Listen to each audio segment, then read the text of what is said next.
Hello friends, स्वागत है आपका आपके चैनल मैथमेटिक्स शिक्षा में। आज हम इस वीडियो लेक्चर में देखने वाले हैं integration of 12x³ divide by 3x⁴ plus 1।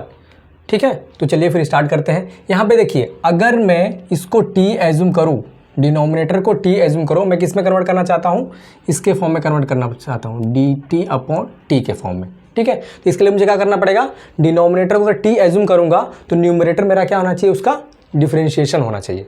तो वैसा पॉसिबल है क्या, एक बार चेक कर लेते हैं। तो लेट्स एज्यूम करते हैं हम लोग कि जो डिनोमिनेटर है वो है मेरा t।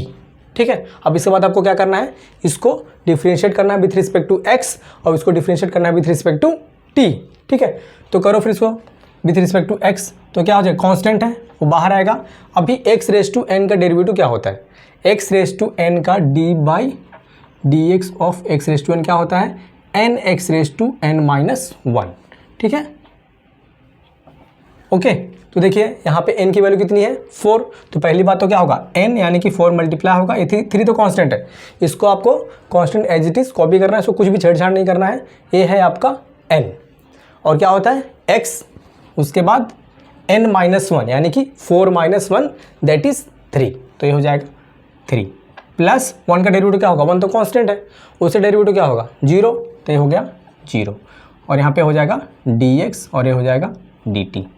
ओके, तो देखो फिर यहाँ पे क्या हो जाएगा, ये 3 × 4 = 12x³ ये तो 0 है, ऐसा रहेगा। ठीक है, और ये हो जाएगा dx dt। देखो आ गया कि नहीं, न्यूमरेटर में क्या है अपना 12x³ dx, वही आपका, अगर मैंने इसको t लिया तो उसका डिफरेंशिएट करने के बाद वही आ रहा है। तो ये आपको पहचानने आना चाहिए। उसके लिए को आपको क्या करना पड़ेगा, जितना ज़्यादा हो सके इंटीग्रेशन के क्वेश्चन सॉल्व करने पड़ेंगे कि आपको 1 इंस्टेंट, जैसे आप यहाँ पे देखो आपको समझ में आ जाना चाहिए कि अरे मुझे डिनोमिनेटर को t लेना है, ताकि मेरे आंसर डायरेक्टली मेरे को दिख रहा है कि वो न्यूमरेटर का इसका डिफरेंशिएशन आ रहा है। जैसे कि मैंने यहाँ देखा, मुझे समझ में आ गया कि डायरेक्टली मैं 4 × 12 करूँगा, देखो यहाँ पे 12 है और x का क्यूब x4 है, तो यहाँ पे क्या हो जाएगा क्यूब, क्योंकि x⁴n के फॉर्मूले से मैच करेगा और 1 का डेरिवेटिव क्या होगा 0। तो मुझे डायरेक्टली फटाक से समझ में आ गया कि मुझे क्या करना है, डिनोमिनेटर को t एज्यूम करना है।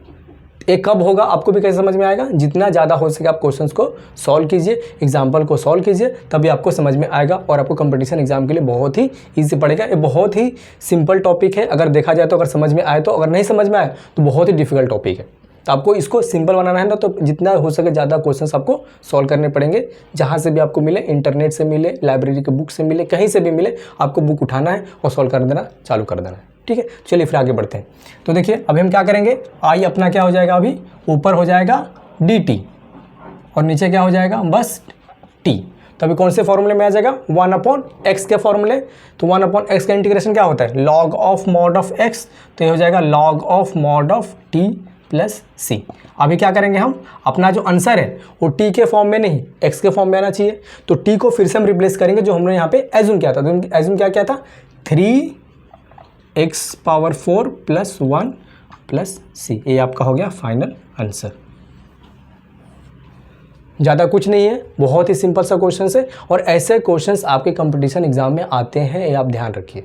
ठीक है, तो यही समाप्त होता है आपका ये वीडियो लेक्चर, छोटा सा वीडियो लेक्चर था। होप आपको समझ में आ गया रहेगा। अगर समझ में नहीं आया तो फिर से वापस से रिवाइंड करके देख लीजिए, बहुत छोटा सा वीडियो है, मुश्किल से 4-5 मिनट का वीडियो है।